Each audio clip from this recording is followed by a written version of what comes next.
बकरी और लोमड़ी की कहानी। एक घने जंगल में एक शांत और सीधी सादी बकरी रहती थी। वह बहुत ही भोली और मासूम थी। बकरी का मन जंगल में घास चरने में और पेड़ों की छांव में आराम करने में लगता था। वह किसी से झगड़ा नहीं करती और सबका भला सोचती थी। उसी जंगल में एक चालाक और धूर्त लोमड़ी भी रहती थी। वह हमेशा दूसरों को धोखा देने की तरकीब सोचती रहती थी। वह चालाकी से अपने काम निकालना जानती थी।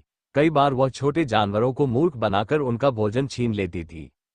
एक दिन की बात है, बकरी जंगल में अकेली घूमते घूमते एक गहरे कुएं के पास पहुंच गई। वहां की घास हरी भरी और स्वादिष्ट थी। बकरी घास चरते चरते कुएं के किनारे तक आ गई और पैर फिसलने से सीधे कुएं में गिर गई। वह बहुत डर गई और बाहर निकलने का कोई रास्ता नहीं सूझा।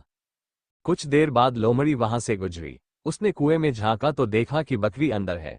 उसने मौका भांपते हुए सोचा कि इससे मजा लिया जाए और कोई स्वार्थ भी निकाला जाए। लोमड़ी ने ऊपर से आवाज लगाई, अरे बकरी बहन, तुम यहाँ क्या कर रही हो? क्या ये पानी बहुत स्वादिष्ट है?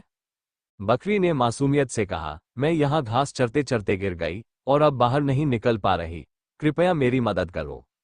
लोमड़ी ने चालाकी से जवाब दिया, अरे ये तो बड़ा अच्छा मौका है। मैं भी अंदर आ जाती हूँ, फिर हम दोनों मिलकर पानी का आनंद लेंगे। ये कहकर लोमड़ी भी छलांग लगाकर कुएं में कूद गई। अब बकरी हैरान हुई और बोली, अरे तुम तो मेरी मदद करने आई थी, अब तुम भी अंदर आ गई। अब हम दोनों कैसे निकलेंगे? लोमड़ी मुस्कुराकर बोली, मेरे पास योजना है। तुम अपने अगले पैरों को दीवार पर टिकाकर खड़ी हो जाओ।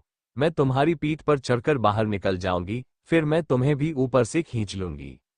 बकरी भोली थी, उसने वैसा ही किया।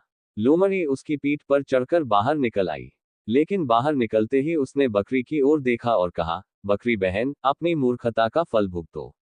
अगली बार किसी पर आंख बंद करके भरोसा मत करना। ये कहकर वह वहां से चली गई और बकरी कुएं में फंसी रह गई।